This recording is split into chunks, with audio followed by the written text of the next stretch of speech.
Hello everyone, today we're taking a look at the Air65 Champion Series. Why Champion? Because we already have the Air65 Race and Freestyle. Well, I guess it's a next iteration, and it's a good thing we have this to look at today because I don't know about you, but my weather the last 10 days has been stinky. Except for one day, which caught me off guard, and I didn't have any batteries for this one ready to go. But we'll talk about that another day. The Champion Series has 0702 30,000 kV motors with dual ball bearings versus the Air 65.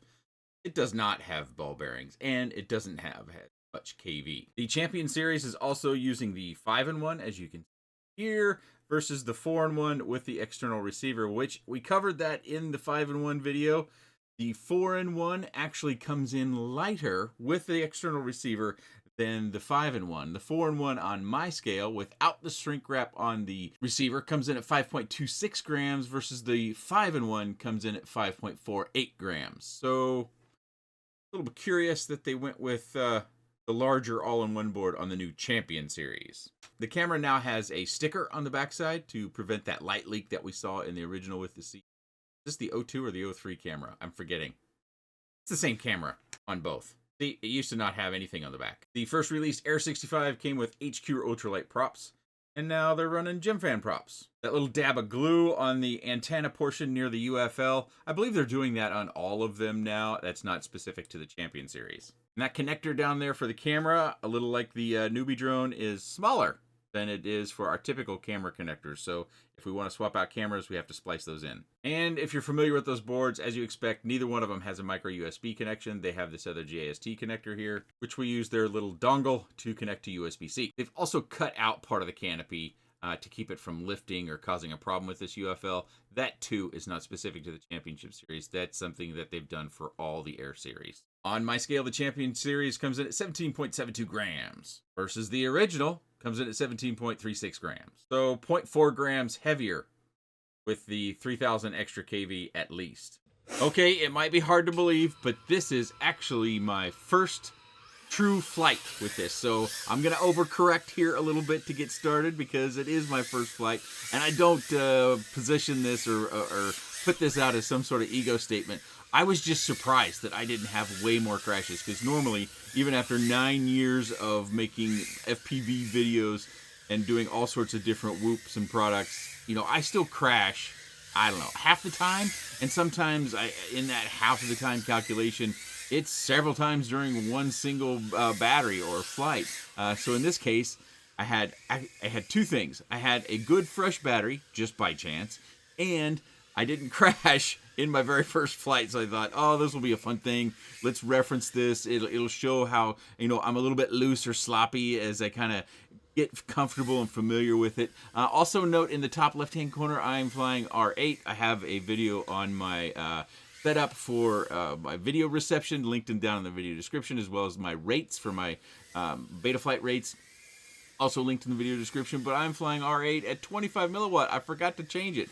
This goes all the way up to 400 milliwatt. Of course, if you're a racer, which this is kind of geared to it, that extra kV, I'm told that they have the drift or the inaccuracy of the 25 milliwatt taken care of on the 5-in-1 and 4-in-1. But I've also heard from people posting on Facebook that that may not be the case. Now, I don't know if that is a case of someone bought one and they bought one after Beta FPV should have made the change, but it came off of a shelf and, it was older stock, so it still had that issue where it was running well more than 25 milliwatts.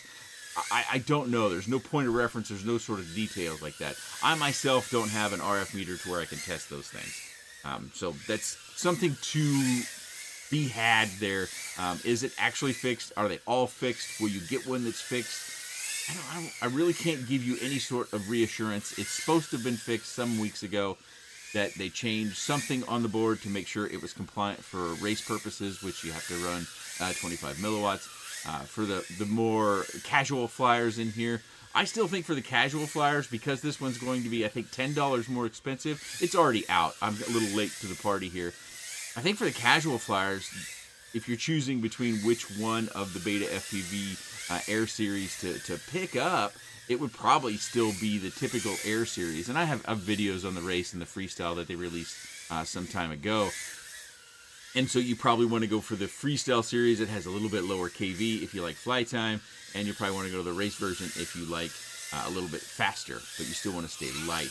I see the flight ended, nearly got close to 3 minutes. Could have probably gotten 255 on that good fresh battery, but we're going to roll into another flight where the battery has had a few more cycles on it probably. So this flight, I hopefully won't be as loose or overcorrecting quite as much as I was in the first flight that we saw. Same day, you'll be able to recognize the clothes that I'm wearing there at the table. So I'm pushing a little bit harder, I think, in this particular flight. At least it feels like that watching it back all these times. And yes, I did crash it during my flights with this.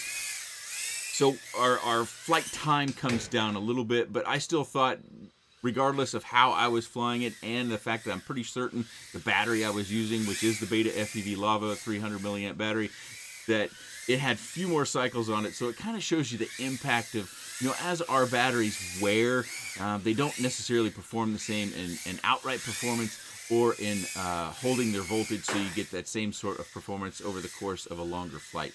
And your flight time, of course, also suffers a little bit. So I thought I would include that because, as I stated in the first part of the video, there's no outside flight to show on this one because my weather has been stinky. As a matter of fact, tonight as I record this, it's still raining and has rained off and on all day. And when it hasn't been raining, we've had some nice high winds of at least 12 miles an hour, except for that one day at lunchtime that caught me off guard. But I had something else that I could fly outside with batteries charged for that, so I did that instead. Of course, that was my lunch break, so I didn't have time to charge up any Whoop batteries and then go fly. But I just like the other Air series, I find that this one is fun to fly still, but I just think it's going to come down to, do you need the extra KV? Do you want the 5-in-1 board instead of the board with an add-on receiver? Different sorts of desires. Now, this is supposed to be time limited of 1,000 pieces. And it always bothers me when companies say this sort of stuff, because I can't think for a second. Say this is crazy popular and they sell 1,000 right away. What company would not make another 1,000? If something's popular and people want to buy it, you'll make more, right? That's how profits work. Companies are all about making profits. So even if they say they're only going to make 1,000, if they sell through real quick, if it were my company, I would make another 1,000 and sell those too. But we'll have to see what all comes of that. But this flight is going to be winding down here in just a few moments. But if you really want one already put together, that is this Champion Series, maybe you just want black. That could be another purpose. You just want a black Whoop. This is the one to get of the Air series. That flight ended at 226 and 355 on the battery voltage. As this is nearly kind of a revisit or just an addition difference, there's not a whole lot more to say that. We covered it all in the specs. It really comes down to, if you're, one, do you like Whoops? I mean, come on. Who doesn't like a Whoop? In my opinion, they are the most fun of all the quads because you can fly them inside, you can fly them outside. People don't get mad at you because you got this tiny little fit in your hand toy. They don't make a lot of noise, so you don't get the neighbors if you're flying around a school or a fun place. Neighbors don't come out and start hollering at you about making too much noise or endangering their pets or kids or anything like that. Of course, you don't want to get them in hair, but I really like Whoops because you can fly them inside, you can fly them outside, as long as the weather cooperates. And I think they're very friendly to regardless of the environment that you might find yourself in or wanting to fly.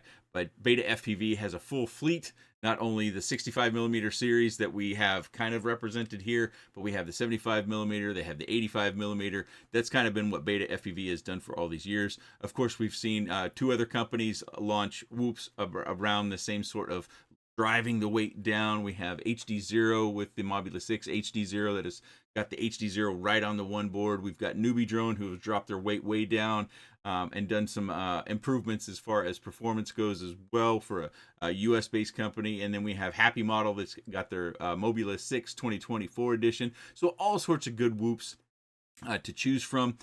Again, this is limited to those 1,000 units. So if you do want one, it's probably, I say probably because of what I said earlier in the video, it's probably a good idea if you haven't already placed an order and you do want black or 30,000 kV or dual ball bearing motors or one of the features that this represents that their other two don't. that you probably want to get involved in that right away. I'll have a link that is an affiliate link to the Champion Series on Beta FPV. I believe you can only get it from Beta FPV, but being it launched a couple days ago, I will look around the internet and see where else I might be able to find it, and put links to those places as well. They may or may not be affiliate links. Really just depends on where I can dig those things up. But if you do have any comments, questions, suggestions, or otherwise about the Beta FPV Air 65 Champion Series, please let me know in the comment section below. I appreciate your time. Thanks for watching. If you're interested in seeing something funny that I watch pretty consistently, there is a old YouTube video. Google on YouTube or what have you, succulent Chinese meal or democracy manifest. It's a short video. It's super funny, and it's pretty clean as well. He uses the anatomical correct term for the male parts, so he's not really cursing. Something fun to look at today.